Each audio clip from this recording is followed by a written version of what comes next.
alright. Pray on, just a little while long. Pray on, just a little while long. Pray on, just a little while long. Everything will be alright.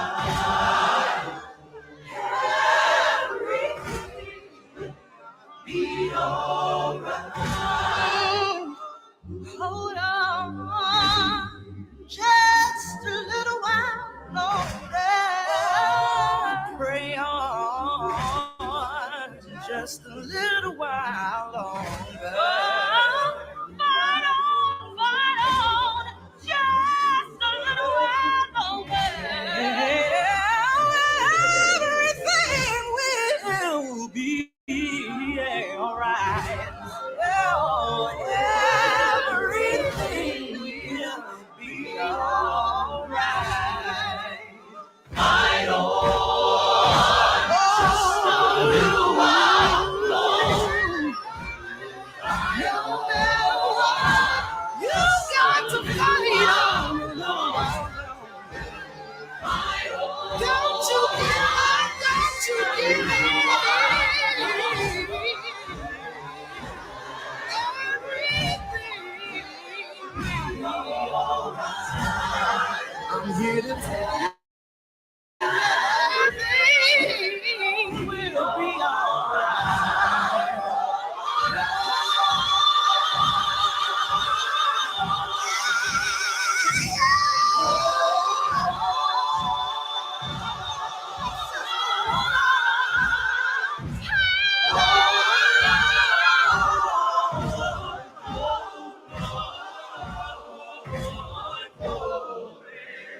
You gotta hold on.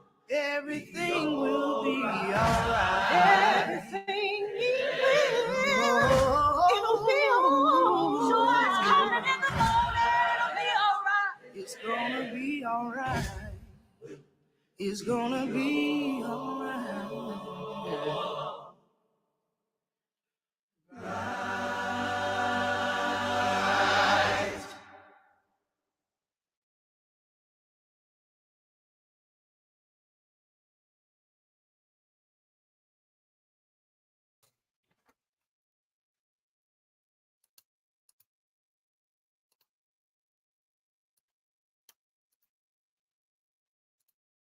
Well, good evening, everyone. This is Pastor Robert Johnson back with you for another edition of our We Too Sing America Black History Conversation featuring Dr. Shana Mashego.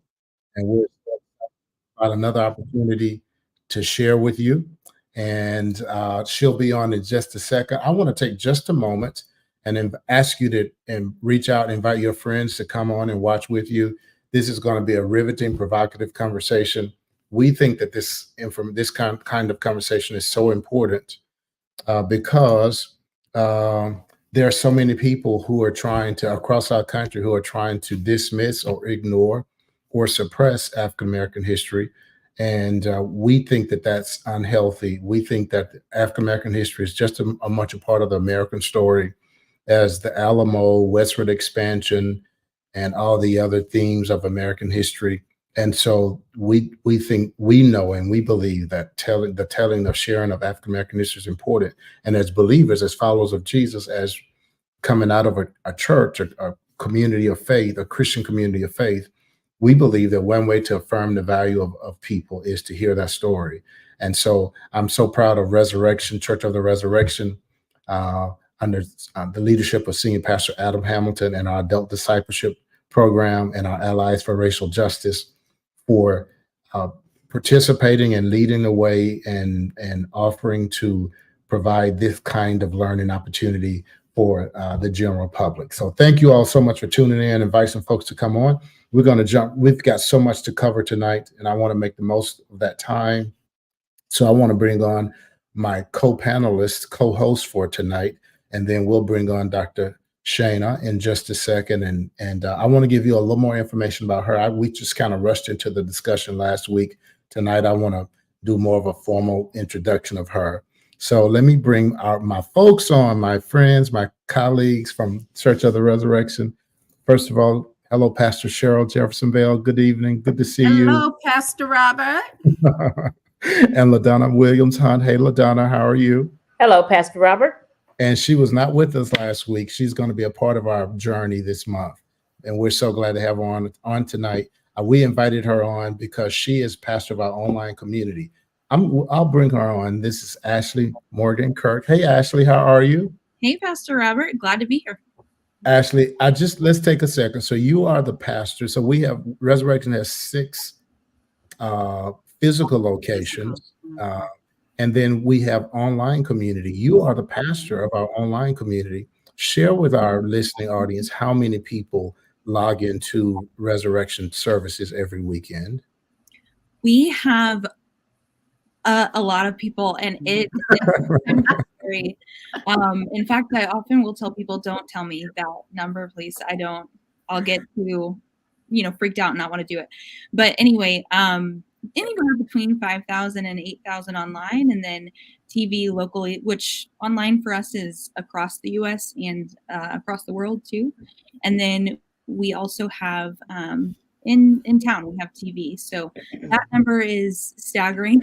It's probably between 17,000 locally. That's right. Locally, which is so awesome. So, and Ashley does such a great job. So folks, she connects with our online audience, our TV audience. She is that pastor. She reaches out to them, connects with them, make sure that they get connected with Resurrection virtually. And when they're visiting in the city, she helps to get them connected to a physical location. So we're so glad to have her on tonight. As a young adult and as a pastor and as our online pastor, we're so glad to have her as a part of this conversation. And now I want to bring on, and by the way, I want to just share, some of our folks are already tuning in. Thank you guys for coming on, Paul and Chuck and Mark. Thank you guys for coming on. It's so good to have you guys with us. And now I want to bring on. Did I miss something? Paul, you forgot Maryland. No. Can't forget Maryland. Please, no. I think the folks at Resurrection are quickly beginning to realize and read that if Pastor Cheryl or Linda or Ashley or LaDonna aren't somewhere close around, he'll lose all the details. So, which is not intentional. So glad to have you all. Mark Mears, thank you, Mark, for coming on. This is going to be a great conversation. Dr. Shana Mashego holds the Bachelor of Arts degree in music and the Master of Arts degree in music and research from Texas Southern University, as well as the Doctor of Musical Arts degree in ethnomusicology and voice from the University of Arizona. During Dr. Mashego's doctoral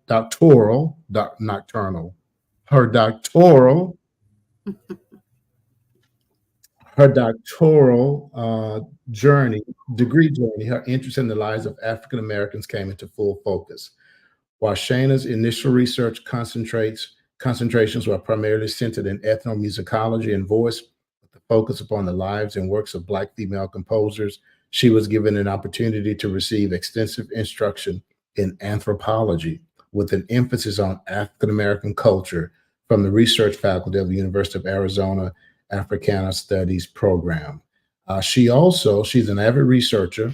I've got to let you know this about her. She founded the Dr. Shana Mashego and the Sacred Ensemble, a Christian hymn preservation ensemble where she serves as soprano and visionary. The ensemble includes soprano and piano quintet, and together they enjoy a variety of recording opportunities, including the completion of three album recordings as part of a 7-volume hymn preservation project. Wow. And performances on a wide range of stages. Dr. Mashego is also a leading advocate for the preservation and performance practice of the Negro spiritual. It is so good to have her with us. She is currently serving as visiting professor of musicology at George Washington University. She was amazing last week, and she is back with us. Dr. Mashego, thank you for being back with us for another conversation. Oh, it is my absolute pleasure. Thank you so much for welcoming me. Okay, so let me quickly just talk about the other folks, because I talked about Ashley, because Ashley was not with us last week, so glad to have her.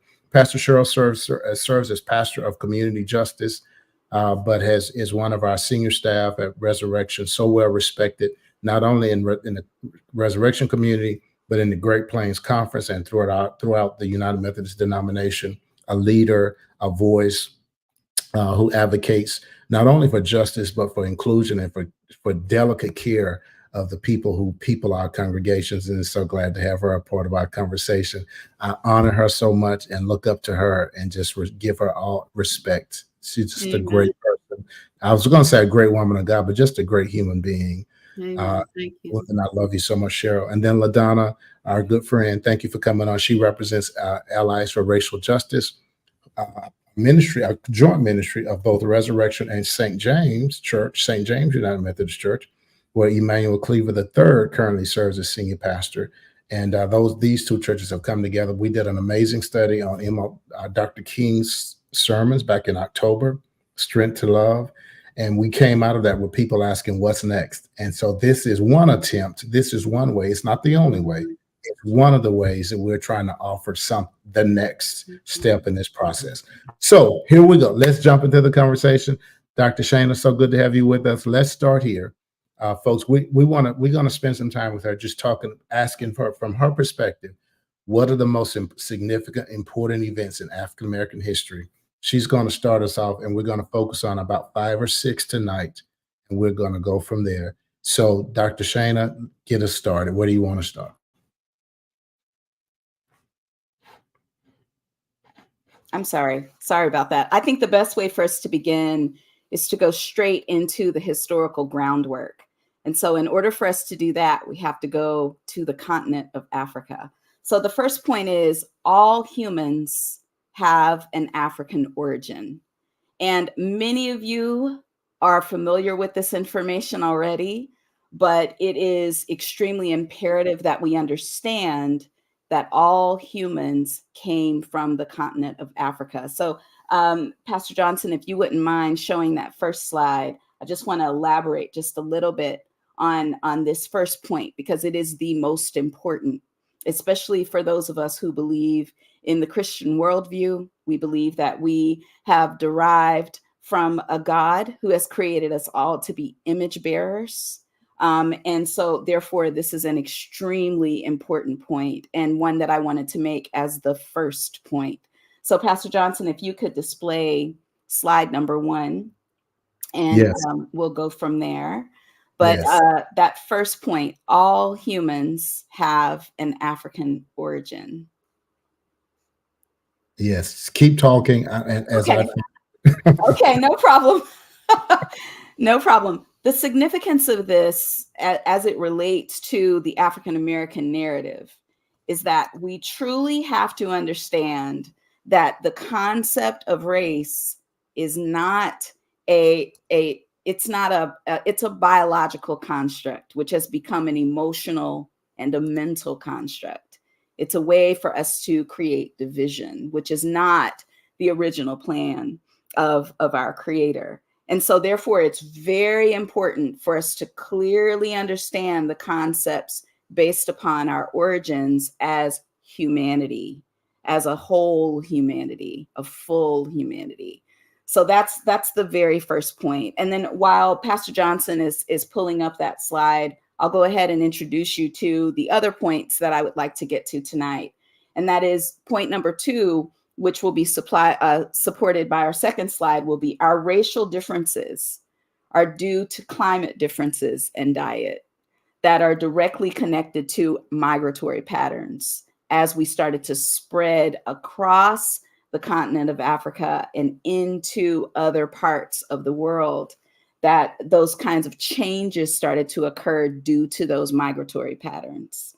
The third point that we're going to cover tonight will be the idea of the existence of slavery and how slavery began as a whole. We'll also talk about the Atlantic slave trade and tie that to the Arab slave trade. And then we'll go from there into truly understanding what occurred in America related to the concept of American settler colonialism. So the very first slide explains that the evolution of modern human beings occurred in the savanna woodlands of Eastern and Southern Africa. So that would mean that all humans would have been dark-skinned humans in order to protect themselves from the direct rays of the sun. And so as we study the tracings, we understand that the first major migration out of Africa appears to have occurred about 60,000 years ago during a dry period when populations in Africa were very low. And this is when we start to spread as humans through Southern Asia, into Malaysia, and on to Australia. All right. And then after this, we would have other major migrations, both in and out of Africa, that would pull us into China and Southern Europe. And so as these kinds of changes occurred, all types of changes to our bodies started to occur. So let's go to the second slide, Pastor Robert. So once we understand that climate was the cause of these differences, it starts to make even more sense to us as we study ourselves as African Americans, as humans as a whole, right? And so the idea was, as we began to spread into cooler climates, as humans began to spread into cooler climates, then they developed paler skins in order to absorb the beneficial rays of the less direct sunlight that was indigenous to our beginnings. Okay. So as we began to absorb and try to, migrate into all of these other areas, our bodies needed to change in order to ensure that we were getting the sunlight that we needed. Okay. So therefore, when you start to think about it, racial differences between various people of the world are literally only skin deep, as Kevin Shillington explains. And this would be due to these changes, due to the movement of, these local adaptations to climate, to diet, and to environment. So therefore, all human beings belong to the same species, and that species would have its origins in Africa. So we would develop lighter skins as we move to cooler climates. Our hair would become straighter. We would not need tightly coiled hair in order to protect our brain matter from the direct sunlight. So literally, we start off as one, and we moved out and started to change into what we now consider to be other. So that's the first 2 points that I wanted to ensure that we discuss tonight in order to set a foundation.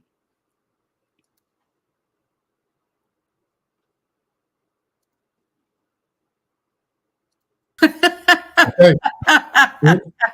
Any feedback from, as I'm navigating, any feedback on that? I think it's interesting, that concept, Doctor, that based upon our environment, based upon our diet, and based upon the climate, I mean, that has shaped, how we look today. And this construct that race is a construct that, we just made up. We just decided, well, because you look like this, we're going to call you that. And because you look like this, we're going to call you that. And not only give you these names, but also judge you because you're different than, what I look like. And what you're lifting up is that we really don't have ground, for judging one another. We're all from the same origin. We're all from that Mother Eve. That's just deep. That's exactly right. And so once you, and that's why I love to start here, because once you're able to start here, it pulls apart all of the nonsense, literally, because at the end of the day, we are one humanity created by a God who is completely and overwhelmingly in love with each and every one of us. And so to understand and know, as Kevin Shillington explains, that literally these racial differences that we've created to create all types of structures, legalistic concepts, are really foolish because there's no basis for them. We're one humanity who comes in several colors with lots of different hair textures due to climate and diet. It's really absolutely remarkable. You're talking about external factors. Yes. These are external factors. Is all based upon external factors. The concept of racialized capitalism, the concept of a racial caste system, a caste system that would be built upon racial differences. It's all based upon this idea that due to the darker or lighter skin, it would determine levels of intellect. It would determine, what you could become. And it's actually really foolish thinking because it has no historical basis. Pastor Cheryl, Pastor Ashley, you all want to do some theological reflection on how that's consistent with how we understand how God created us. Created in the image of God. We're all created in the image of God. So, yes, you're not going to be surprised that I was most drawn to that, those points that were made. But I also am just to the word ridiculous. I do, that is resonating. Foolish is resonating.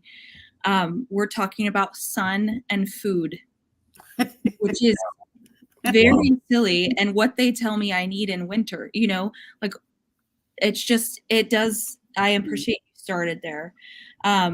When it comes to Imago Dei, I think the thing that really has been hard for me as somebody who loves theology and loves people is that when we tend to leave people out of the Imago Dei, that is really hard. And a fullness of who we are shows us a little bit about who God is, right? Like as you were talking, we are a reflection of God. So then as we look at ourselves, we need to understand that we're a mirror of who God is. And so when you're looking at another person, there's an image of God for you, and it's a piece of the bigger picture. So it's really hard. A big sticking point for me theologically is when we're either blinded to the whole image of God, or we have a hard time claiming, which is what we're talking about. Yes. So good. LaDonna, you want to jump in? I am taking it all in and just weaving all of this in, this construct in with what's in caste. And I've heard you mention that a couple of times. It's just solidifying that caste system that we can see even today within those Southern Asian countries and Australian countries where your worth is based on oftentimes your skin color, how much melanin you have. Yes, Mark. Thank you so much. Yes, absolutely, absolutely. I will share this, Dr. Shane. I'm at a workshop or training called Fresh Expressions, which is the first national gathering of the Fresh Expressions movement in the United Methodist Church. And basically, Fresh Expressions is going outside the boundaries of normal church to learn to build Christian community in unusual places. People do tattoo church, cowboy church, just wherever people already gather, going to those people and just be in the presence of Christ there, be in the presence of God there. And one of the things I share with them this evening, as a part of a panel, is that, it is just to learn the craft of the spiritual discipline of learning to see the humanity of every person you encounter, so that you don't need to become a crusader for blackness or a crusader for just for like, it begins just by valuing the humanity of the people you see every day, and learning, like, when you go to a grocery store, when you're in a restaurant, that when you encounter someone, to remember that you're seeing someone who's made in the image of God. And no matter how different they may look from you, even if they behave differently from you, even if you know that they hold different beliefs from you, even if that they believe things that you find like just horrible, but you're still seeing their humanity and valuing their humanity, that's where the work of fresh expressions begin. But I think that's where the work of being fully human begins. So this lays an anthropological and historical grounding for that. And then Pastor Ashley and Pastor Cheryl have given us some theological reflections as well. Great stuff. Thank you. All right. Okay, so on to the third point, which is a giant point. It's a very, very large point. And this particular point is interesting because over and over again, we keep hearing it in different iterations, right?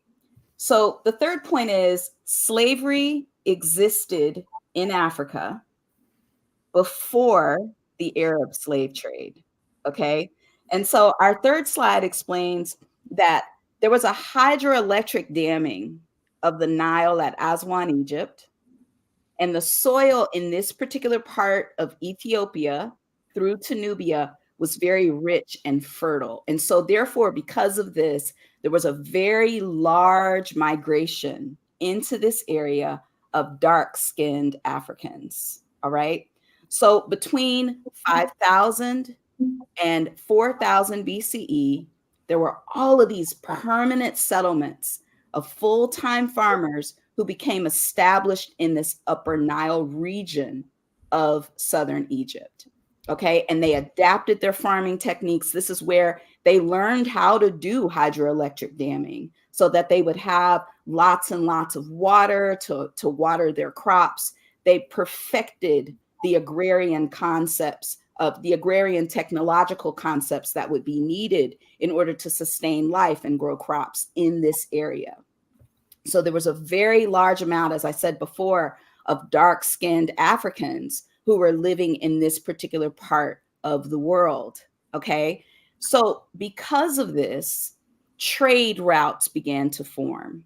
All right. So trade routes developed across Nubia that would go through this particular part of Africa.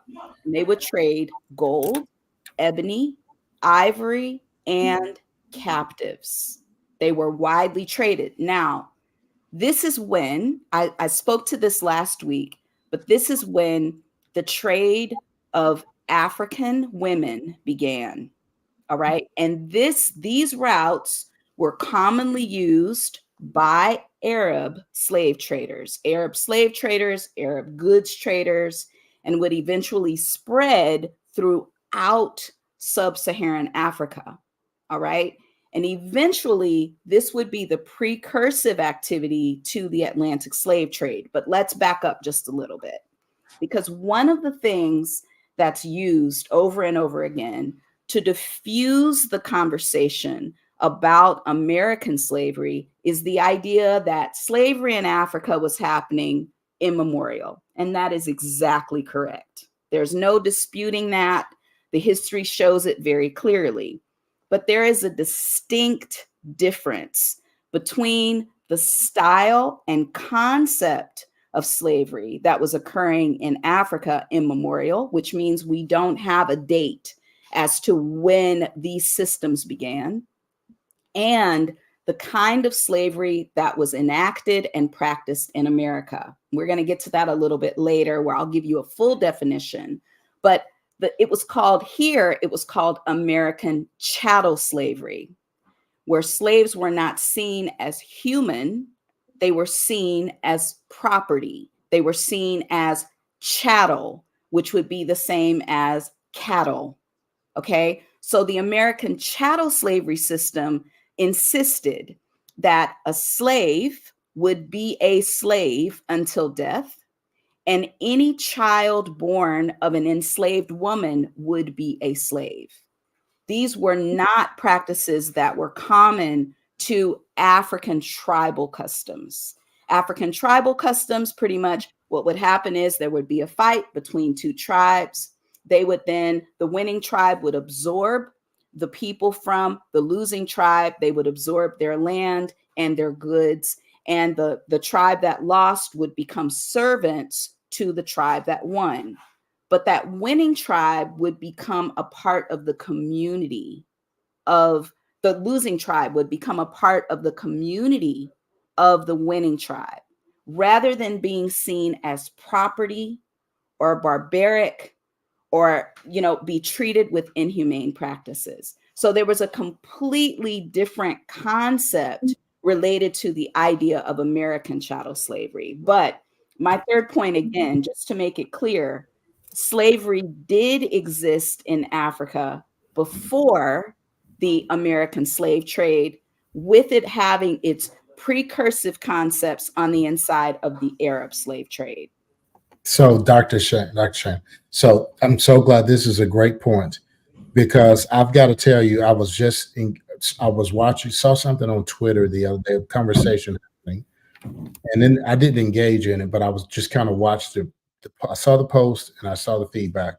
Basically, a person was talking about during Black History Month and the issue of slavery, and a particular person responded and said slavery was happening before America. Slavery still happens, and so that actually, but it was only here in America that we actually put a stop to slavery. Like we made a choice to end it. So that's why America is not a racist nation, has never been a racist nation. That's why America is better. And I wanted to jump in and say, but there's so much, you're leaving out so much information, because it is my understanding, but you help me, that chattel slavery, what you just referred to as chattel slavery, was pretty much, maybe not completely, but pretty much an American phenomenon. Am I correct? You are exactly correct. Now, there were precursive concepts on the inside of the way that the Egyptians would enslave the Israelites that was very similar to the same practices as American chattel slavery. But American chattel slavery is a system in and of itself. Because where it went really far was the concept of the child of an enslaved woman would also be enslaved. That was one of the largest differences between other precursive slave systems and American chattel slavery. And also the idea that slaves were not seen as human, but seen as property. That was one of the other large differences.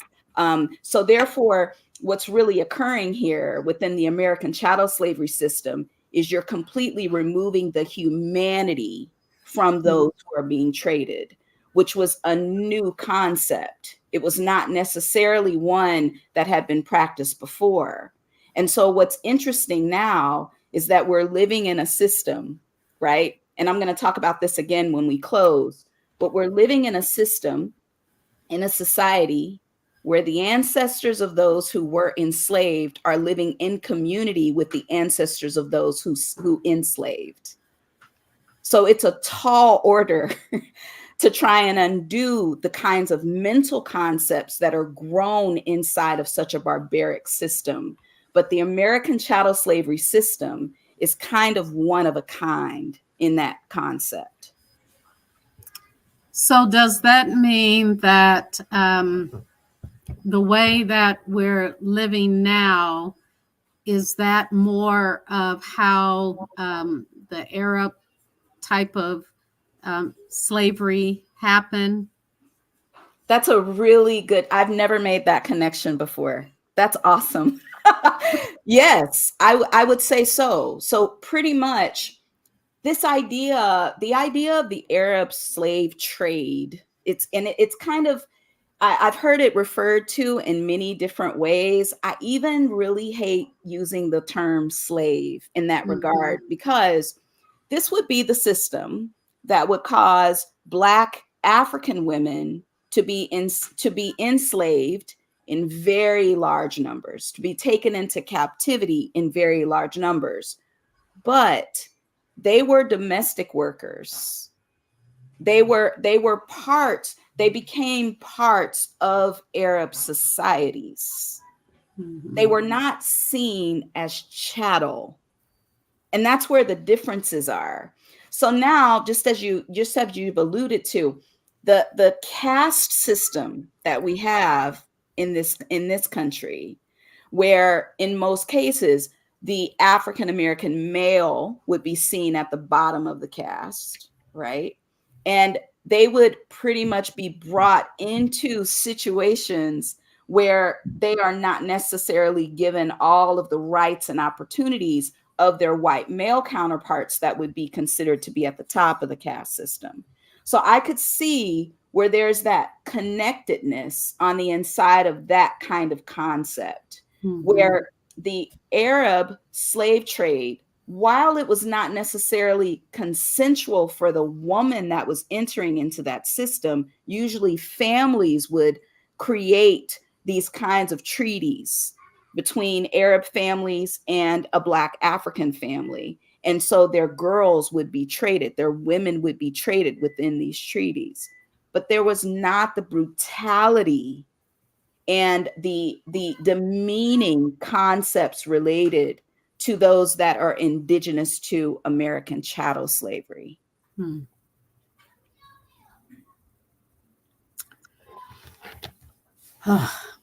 Yeah. Yeah, because so I, really, if we just stay here just for a second, what's really kind of mind-blowing is this. We created in this country, there was created a system that reiterated for decades upon decades that dark-skinned people were to be enslaved. That was the concept. Were to be enslaved. That was the space we would occupy, right? And so now in 2024, we're still working to eradicate that myth while we're living in community with the ancestors of those who enslaved and those who were enslaved. And the whole system, that the American system was set up, assuming that those of darker skin would always be slaves. And that part hasn't changed. That has never been fully addressed, ever. It's never been fully addressed, nor has it ever been fully recognized by our federal government or any state that's a part of this country. We as African Americans, well, as African Americans now, because we weren't even citizens until after the passing of the Civil Rights Act, right? And so therefore, not really. We were supposed to be, but there were so many caveats within the amendments that were written after the Civil War that we were not really seen fully as citizens until after the passage of the Civil Rights Act. So therefore, at the end of the day, what we're doing is we are trying to undo centuries, decades of misinterpreted concepts. We're trying to fight against a construct that was built on top of capital gain. That's when it gets really complicated. Once you include money, it gets really complicated to eradicate a brutal system. It's the same reaction as Pastor Cheryl. I just had to take a breath because, we started at food and sun, and I wrote down the word water when you were speaking just on this third point, because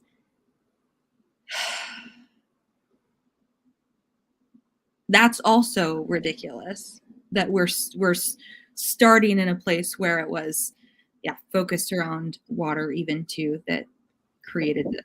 It's Yep. It's all about the Benjamins, though. Yes. And it's all about that, why we were enslaved and why we were seen as less than human. And all of that just kind of snowballed into what we have today. And then we're living side by side, pretending that 400 plus years didn't happen. And actually, I have to say, it's so much more than 400 years. Well,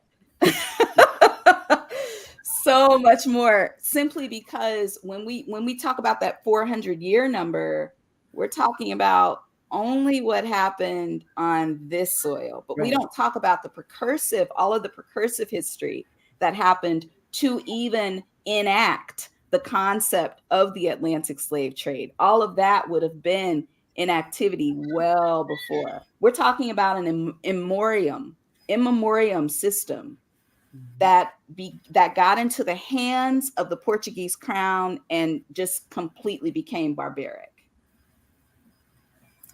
So,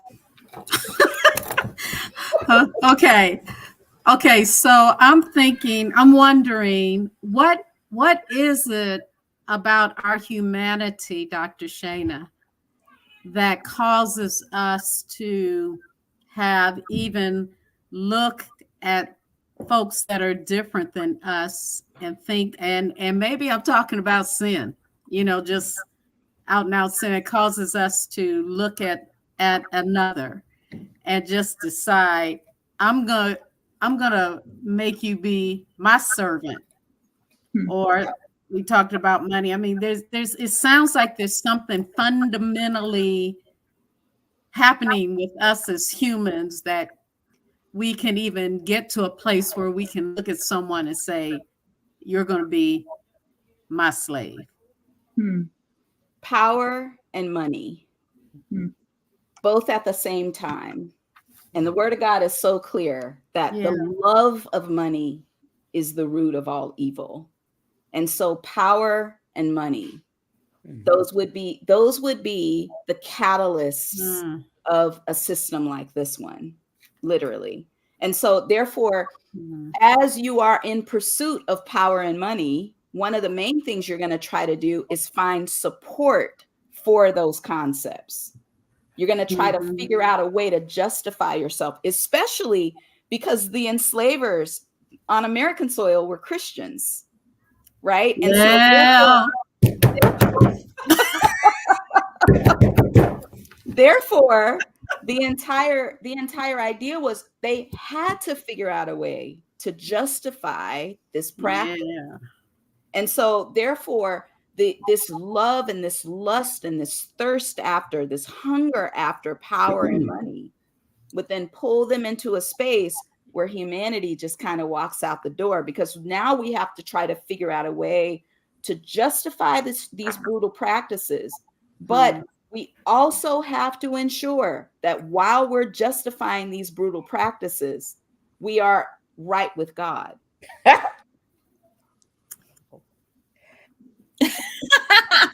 So what do we going deep, doctor? What do we use? We use scripture. Yep.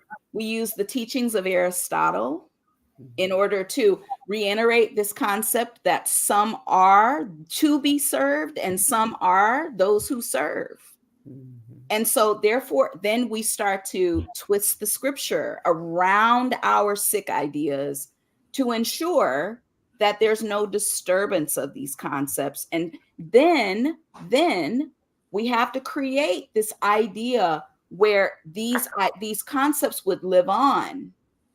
So then we use our Ivy League colleges to pull forth a curriculum based upon Aristotle's racist practices that would pull us into a space where now the white male is continuously positioned at the top of the caste as the enslaver. I'm sure you've seen that statue at Tuskegee, the veil. Yes. You want to speak on that? Well, I just think, oh man. And you don't need to if you don't want to. No. I just think that in order for us to truly understand the simplicity of such a complex system that would cause us to have to then try to figure out all different ways to express our frustration, by creating statues and pieces of art and pieces of literature, speaking about the atrocities that African Americans have experienced. There's a simplicity that lives on the inside of all of this. And that simplicity is directly connected to this concept. When the American settlers came onto this soil, they had had several failed attempts to build a nation.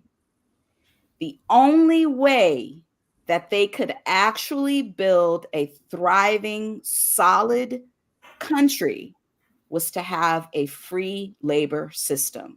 So you have the problem, and then you have the twisting of ideas in order to satisfy the problem.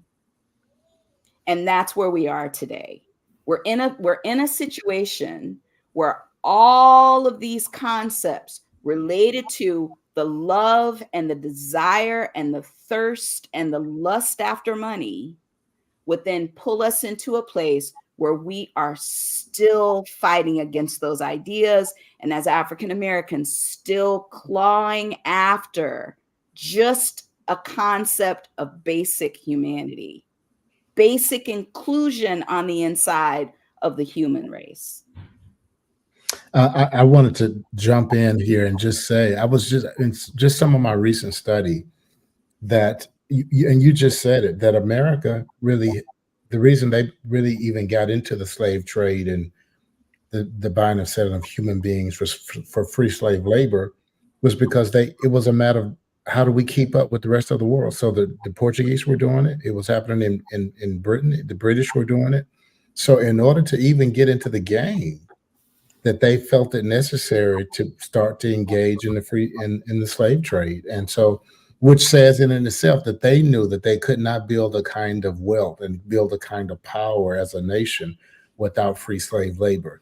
So it's so interesting, colleagues and friends, it's so interesting that now that there's this attempt to erase the significance of slavery in the building of this nation's coming, where it wasn't that many and it wasn't that long, and Black people own slaves too, and all the excuses they give, without any validation given to the fact that you could not have become the most powerful, the wealthiest nation in the world without free slave labor. I was Ubering while I'm here in Charlotte, North Carolina. I was Ubering, and one guy, a guy was one of my Uber drivers, just for some reason started talking about this, and he talked about how that it bothers him when people try to minimize the impact of slavery, and he said, like, just give me 2 years of free slave labor, and I promise you, I'll be wealthy in 2 years. Let me start a business, and let me have 2 years where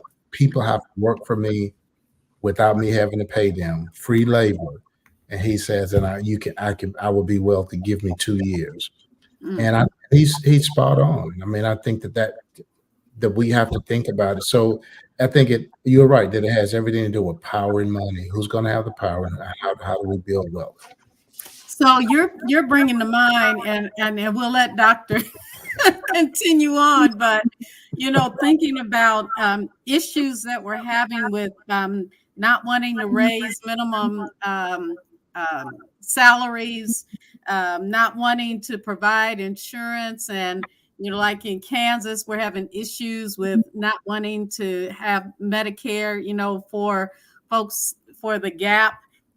We have a gap, and for some reason, our legislators are not willing to, take advantage of providing for, those that don't have that insurance coverage. So all these things that are dealing with money is really boiling down to the power and money thing. I'm not doing very well keeping my cool, doctor. You're doing great, because the realizations, it's such a simplistic problem. Yeah. But it has such a simplistic foundation. It's money and power. And then from there, now look at where we are. So Pastor Johnson, if we can go to slide 4, I just want to reiterate what Pastor Bell is describing here. So my 4th point is the Atlantic slave trade began with the capture of sub-Saharan African trade routes by the Portuguese. So in 1415, and this is a great number, a great date for us to keep in mind. 1415, we think about 400 years, and this is 1415. Okay.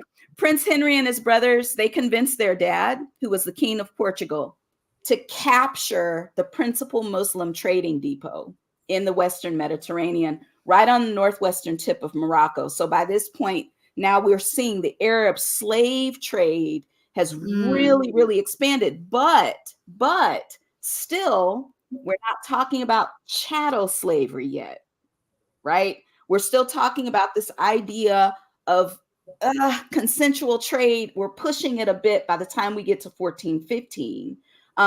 But still, that was the basis of the North African or Arab slave trade. All right. But the Portuguese get involved and they realize that there's this amazing, trade system, gold and spices and ivory and Black women, African women. And so they wanted to get rid of this Islamic middleman that was in the middle of all of this and overthrow them so that they could find the source of gold and Black female captives. I need to go back in and change the slide to make it clearer, because Black men during this time were not a commodity for trade, simply because they wanted domestic workers. They wanted women in their harems. They wanted women to take care of their children. So that was the goal of capturing and enslaving the African woman, the dark-skinned African woman. Let me be clear. Okay. And so after a victorious battle, the Portuguese would take over these trade routes and figure out their way down into the then vulnerable Mali Empire, go in, overthrow that government system, and then they would start creating these kinds of vicious, horrific relationships with African tribal leaders, first creating consensual agreements between them to bring African men now and a few African women at this time over into the New World. First, they would go to Portugal, but then out into the New World. And so once this trade began, that's when the transatlantic slave trade would start. All right. So America prides itself, and I alluded to this last week. America prides itself because by the time the slave trade, the transatlantic slave trade system ended, there were right at 12.5 slaves, enslaved people that would be pulled from the African continent into the New World. But of that 12.5 million, only about 388,000 would come into what would become America. All right. So America says many, many times over and over again, hey, we only took 388,000, right? But as I said last week, by the time we get to 1840, that number would grow from 388,000 to 4 million slaves on American soil. 4 million enslaved people on this soil. There were incentives for population growth. There were incentives given to enslaved Black men to destroy their concepts related to community and family, those practices that would be a part of their African heritage. They were incentivized to fertilize as many African women as possible so that there would be more slaves. And so therefore, the breakdown of the African community system would be a part of this. We would lose our languages, our religious practices. All of those things would completely be destroyed. But most effectively, out of the whole system, what would be destroyed, what's most tragic that would be destroyed, would be the community and concepts of family that would live on the inside of this system, that would pull us into a space where we would move and grow from 388,000 to 4 million. It's really, the numbers are really daunting. And Dr. Shana, is it not also true when we say 380,000 that came to the shore and as slaves? That does not take into account. And ladies, we may have to, when we're not talking, you may have to mute because I'm hearing echo. And so when you're not talking, if you'll just mute, and I think, yeah, there we go. That according to their records, according to the records of the slave traders, millions, it is said, I've heard as many as 3 million died in the Middle Passage. Oh, most definitely. Because this is what we have to So understand. explain what the Middle Passage is too, because I use the Middle Passage was the path. It was the path from the continent into the New World. It was that path. What we have to understand is that once you decide that this is a good, this is not a person, they're no longer human, they're chattel. Once you make that decision that they are inhumane, well, then that they're not human, well, then you would treat them inhumanely. And so just the concept of pulling them from their continent, from their space, from their communities, all the way across oceans to come onto what would become American soil was brutal. I mean, and brutal is not, it was non-humane, it was inhumane, it was barbaric. And so therefore, because there was the use of scripture and the use of Aristotle and other philosophers' teaching to situate the white male at the top of the caste, and this African slave wouldn't even have a space on the caste, they would be seen as a good. So therefore, why would you treat them humanely? So most definitely, millions would die. It would just within the transport practices. You're well, right. yeah, and if you and folks, any of you all can go and read this and research this. Just read about the Middle Passage and about how they were treated on the slave ships. They were chained where they couldn't move, packed like sardines into the bottom of the ships. They were made to lay in their own vomit, their own urine, and their own waste. They would get sick, and if they got sick, then they were just thrown overboard. And so there were millions thrown overboard. And so that whole process, most of them never even made it to the New World because of the conditions on the slave trade ships in the migration from Africa to the new continent. So yeah. What were those years again from the 388,000 to 4 million? Sure. So 1619, if we're thinking American chattel slavery, that would be from between the years of 1619 to when the 1840 census was taken. So between that time, there were 388,000. The record shows 388,000 that would be removed from Africa during this time. But then the population density that was found on American soil would be 4 million by 1860. Over 4 million by then.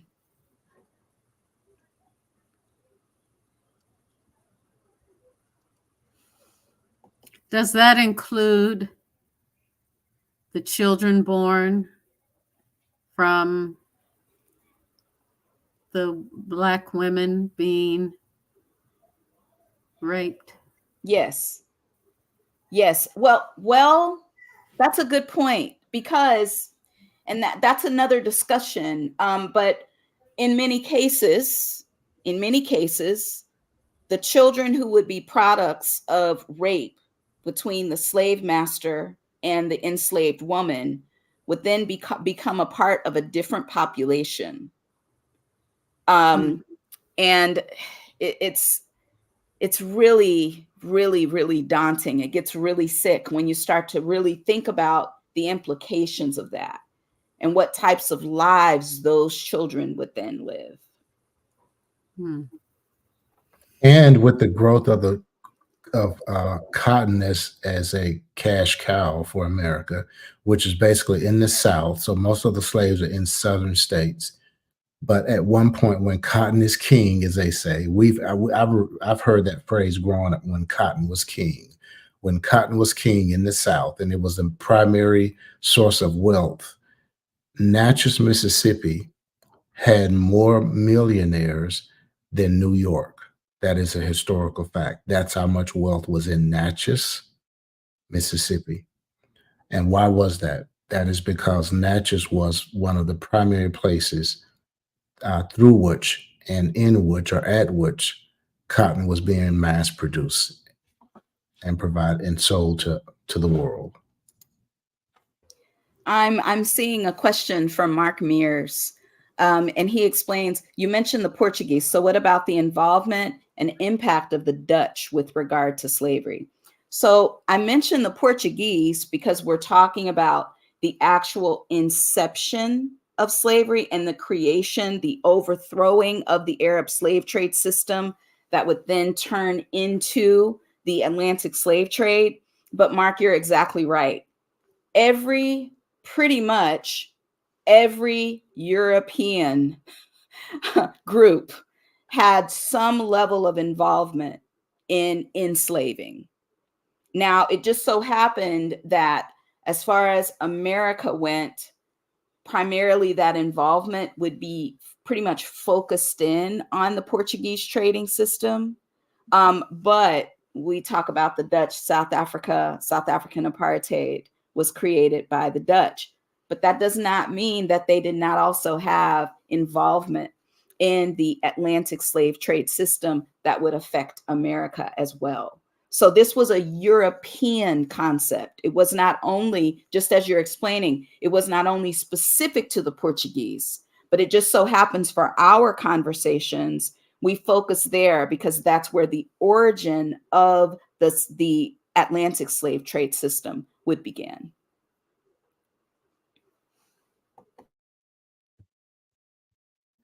I'm thinking about your background, Dr. Mashego, in anthropology. And I think the stickiest question that stuck with me for years, and I think I'll have it for many more years beyond this, is what is so hard about this for us to look at together? And I know that that's a shift, but I know that is a question for me at the center of it. What is so hard about talking about sun and food and water, and how we all know that it is not okay to dehumanize anyone and connect back to God's image, right? That's where in the world have we come from, having come from one, both theologically and in the world of anthropology. I'm not sure that was a question. That's a great question. It's such a great question and a great point. And so it points back to the simplicity of the problem. Now, what happens though is we get caught up in all of the symptoms, and especially as African Americans, it's so frustrating to live in a caste system where you are so negatively affected on a regular basis. So the frustration becomes the focus and the concentration. And then because many white people who have the power to have these conversations, because they live in silos in most cases, they don't understand the propensity of the problem. So therefore, the separation, the way that we live in society is what's continuing to feed the problem. But now also I have to say this. So caste systems are created by reiterating concepts. So that means if I continuously tell you, the word of God says that our words have power, right? There's power in the tongue, right? And so that means if I continuously tell you that you are an enslaver, you are to be served, you live at the top of the caste. And then I tell the other, you are a slave. You are to be enslaved. You do not have the ability to think or act on your own at a high level of intelligence. And if I continuously repeat those concepts generation after generation after generation, it's going to be very difficult for someone to be able to pierce through that context. And that's where I feel we are in this nation right now. We're fighting so hard to try and pierce through the concepts that have been reiterated and reiterated now for centuries, right? And so we're in this place where now we're having the difficult conversations, but because of the silos, as D'Angelo explains, these silos that we live in, it's very difficult for us to hear the experiences of those of us who are frustrated. And Dr. Shana, I think also, though, it is very difficult, very hard to see. And a point of privilege can be you could tap out at any time before your awareness is heightened enough to make a meaningful change. You can tap out of the conversation. Amen. You surely can. That is, yes. When it gets uncomfortable, and I've heard on either side. I mean, when it starts to get uncomfortable, because for so many Black people, we just want to live our lives.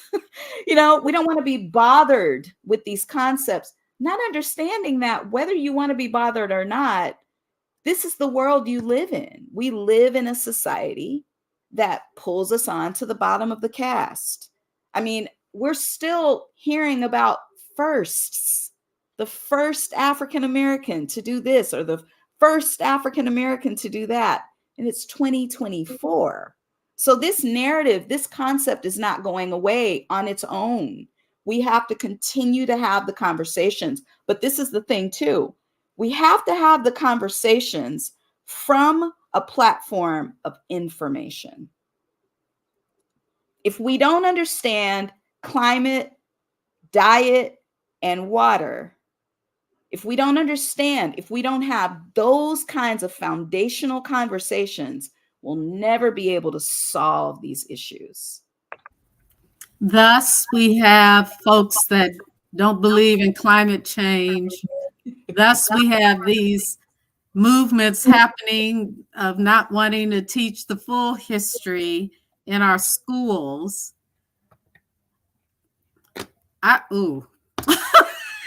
Amen. Thank you, Mark. I want to meet Mark. Mark, yeah. Mark, wow, you're awesome. Yeah, he's part of our Allies for Racial Justice, one of our incoming co-leaders.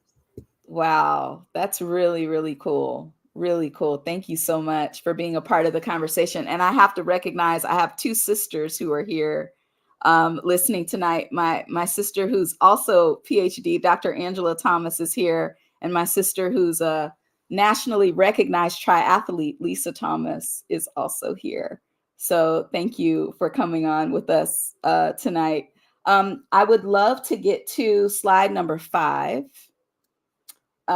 Which speaks directly to what we are all trying to make sense out of. Okay, and that is the concept. This is slide number 5, American settler colonialism. All right, and so it sounds like this giant concept. Really, it's very simple. So, and this is what Mark was alluding to earlier as well. Settler colonialism is a kind of colonialism, and colonialism means I go into your space and I become king, pretty much, right? You don't matter. I'm most important. I'm going to run everything. And then you have to adhere to the new laws and the new principles that I'm going to enact. All right. So it functions through the replacement of an indigenous population, right? So those who are living in that space become replaced by an invasive settler society. Okay. So these new folks come in and they take over, they become an invasive society that over time develops a distinctive identity and sovereignty over that indigenous population. That is exactly what happened in the US, right? So we had indigenous Americans living on the land, loving the land, caring for the land. And then we had Europeans who came in and completely invaded their societies. All right. And these kind of settler states include Canada, the United States, Australia, and South Africa. Settler colonial theory has been important to understanding conflicts in places like Israel and Kenya and Argentina, and in tracing the colonial legacies of empires that engaged in the widespread foundation of settlement colonies. Over the course of 3 centuries, and I'm going to read it directly because I don't want to get it wrong. It's so good. Over the course of 3 centuries, American settlers helped to create the richest, most powerful nation in human history, even as they killed and displaced millions. They accomplished this by the use of free African slave labor and the creation of the American caste system. And this is from a book called American Settler Colonialism and History, and it's by Hickson. It's absolutely fantastic information. So American settler colonialism sounds like a giant term, but it's actually very simple. It just means that somehow a particular group of people is able to wield enough power over another group of people so that they're able to wipe them out, wipe out their ways of thinking, wipe out their ways of living, and then pull themselves into a space of authority over that indigenous population. And so that, like I said, that's what happened here in America. But then the further iteration of that colonialism, of the settlers coming in and building pretty much what could be seen in a lot of cases as a sovereign nation, right? They built this idea, they built this concept on the back of the African slave. And then once slavery was abolished, they used the American caste system to continue to reiterate this idea, this concept of power. All on the foundation of stealing the land from indigenous people that were here. Yep. That's exactly right. When you shared with us that America sometimes says, you know, we only took 388,000, it's like, well, we didn't, why are you looking at us? We didn't do it that bad. No, like it just reminds me of like being a kid and getting in trouble and being like, yeah, but they did that too. No, I still did it. Like, yeah.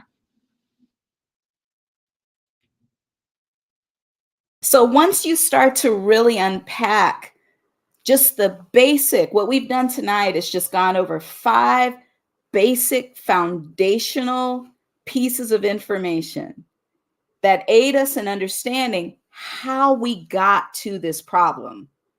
Without a focus so much tonight on the symptoms of the problem, what we're doing, what I feel is most useful in these conversations is to understand how the problem was created and what was the basis, what was the motivation of the problem being created. And so what we've been able to figure out is this came from a desire for power and for money. We're going to go into more detail about that next week. But then from there, then now there's this need to justify the actions of the settlers.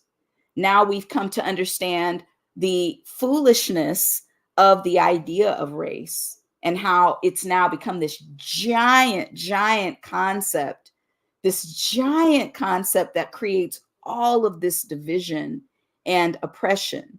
But now we understand the simplicity of the foundation of it all. And I feel like now that we have that foundation, we can move forward well.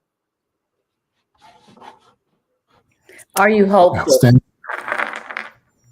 Are you hopeful, Dr. Shana? I am hopeful, especially I have a 15-year-old daughter. She'll be 15 tomorrow, as a matter of fact. And the conversations that she's having with her friends right now are just mind-blowing, because they see the foolishness, even without all of the cultural context. I mean, she's my kid, so of course she understands all of this.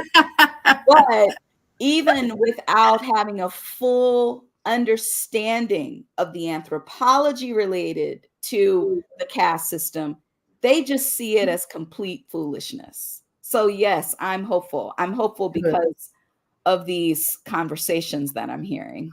Good. Yes, Mark, I agree. But the kind of thing what you've shown us tonight and what we've dug into tonight, this is part of the reason though why I think that there's just an attempt to suppress this history and this information. Yes. I think that the coming generations, I think people's kids, when they discover this stuff, they're upset with their church. They're upset with their parents and their family. Like, so you mean to tell me my Black friend who lives on the other side of town, and you know what I've been told is that their conditions are so horrible because they're lazy, or they're not industrious, or because they've just always been that way, that's not true, and that there's this long history that even precedes the founding of this country, where this system of suppression of people on the basis of race, that this goes way back, and that's how and they want to do something about it. So how do you stop that? How do you stop them from coming to gaining that information and then wanting to fix it? Is that you say, okay, we're just not going to teach it anymore. We're just not going to teach this stuff anymore, because what it does is that our kids are soft. They're not like us. They're soft, right? The capacity to value the humanity of other people and to be upset when other people are mistreated make you're soft. They're soft. They can't handle this. So let's stop teaching it. We're not going to teach that stuff anymore, so that because we're not giving up our power. It's back to power and money. We're not giving up our power. We're not giving up our wealth. And so to maintain that system, then you have to suppress the history. But that's why it's so important that we share this history. Most definitely. And to share the history continues the conversation, which then pulls us into a space where we can start to create real solutions. So it's absolutely fantastic. I'm loving Mark. I want to meet Mark. Like, we need to have coffee, Mark. What I will tell you is that one of the reasons I love Resurrection is that Resurrection is full of people who are doing the hard work of learning. No church is perfect. No people are perfect. No person is perfect. But this is a church where I am so grateful that people do the hard work of leaning into the tough subjects, even when they're uncomfortable, even when we're uncomfortable, when it's hard work, leaning into those conversations and trying to figure out how do we make the world better. And so Mark is I think Mark is a reflection of the heart of Church of the Resurrection. Absolutely. Panelists, any final questions or observations before we close tonight? Just wow. My head's going to be spinning. I'm with you, Pastor Shirley. I'm like, how am I going to sleep tonight with all of this information? And you said your daughter, you're hopeful because of your daughter and what you hear. And I always had hoped that we would be further here, and that the need to have these such basic conversations, because like you said, it's so simple. It's about power and money, and we created race, and everything else is about how do we lay our Christian heads at night? How do we justify it so we could be Christian and go to heaven? I think about two things. I brought a quote that has stuck with me in the last couple of weeks that was shared on social media, and it's a quote from Maya Angelou. I don't know when it was said, but it says, "Won't it be wonderful when Black history and Native American history and Jewish history and all of U.S. history is taught from one book, just U.S. history?" And it felt right that this is, so that felt right. I know somewhere in me this feels right, you know? And so I captured it and saved it, and it's sat with me. And the fact that we're talking and starting with history is, I just appreciate that we do get stuck in the symptoms like you're talking about, and not talking about the sickness like you're talking about as well. But I guess for me as a pastor, what happens is my desire is that no human being that is created by God, which is every human being, would ever walk around with the narrative every single day and being reminded of the narrative every single day that you are here and others are here, and you are always going to be this. And it's just as you describe that,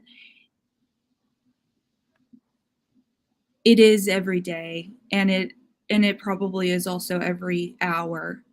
And it's very emotionally exhausting, I would imagine, empathetically, to have to be given that message over and over again every single day. And it's so, yep, that's where I am. And it's not God's message. It's not Not God's. at all. Not at all. So I would love it if we could close up our discussion, Pastor Robert, with the 6th slide, because it's going to aid us in being able to move forward into the next conversation that we're going to have. And this is a slide that just shows several definitions. And I feel it's extremely important for us to have these definitions so that we have clarity as to what our conversation should include moving forward. And so the first definition is directly connected to American chattel slavery. It was an American slavery system that was originally legalized by the state of Virginia in 1662. And it legally rendered an African captive as the personal property, which was the term, that's what the term chattel meant. They were the personal property of his or her owner. And this system also ensured that all children born of enslaved women were human chattel as well, which is why the slave system is so interestingly unique. It's those two elements. It's the idea that the human was considered property, and the other side, that they could not outlive the slavery concept. In other words, all of the children born of a woman who was enslaved would also be considered chattel or property. The second definition is related to the American caste system, which is a system of racialized hierarchy that holds the white American, namely the white American male, at the very top of the system, and the Black American male at the very bottom. And this system finds its origins in the teachings of Aristotle, which were fully embraced by the early Puritan settlers who would establish America. We're going to talk more about that next week, just so that we can unpack what were Aristotle's theories. And I thought he was really awesome, until I found out that he was completely racist. Okay. And so then, as for our purposes, we'll be using the term African American in this way. In the American vernacular, the African American is categorized as the Black American who holds ancestry from the sub-Saharan African captives of the Atlantic slave trade. So now that our nation has grown into so many divisions, My daughter, for example, is considered African American, but her dad is South African. My husband is considered African American, but he has South African heritage. So therefore, for our purposes, we'll be using African American to categorize the Black American who has enslaved ancestral history. All right. And then we also, I just want to reiterate these two definitions again. The Arab slave trade was referred to also as the East African slave trade. This was an ancient immemorial system of gold and slave trading, which began with the exploitation and capture of East African Somali women and men, very few men. They were used as warriors in wars, but it was mostly all concentrated and focused on African women. The trade routes would eventually become the precursive routes to the Atlantic slave trade. The Atlantic slave trade's definition would be that it was a system of trade that began with the capture of 240 African captives transported to Lagos, Portugal on August 6th of 1444. So I know that we like to, within African American communities, we use the date of 1619. Simply because that is, you know, the American system's date, whatever. But really the date that I like to hold on to, that I pray about, is the date of 1444, because that is actually when this barbaric slave trade system with the use of the Middle Passage would begin.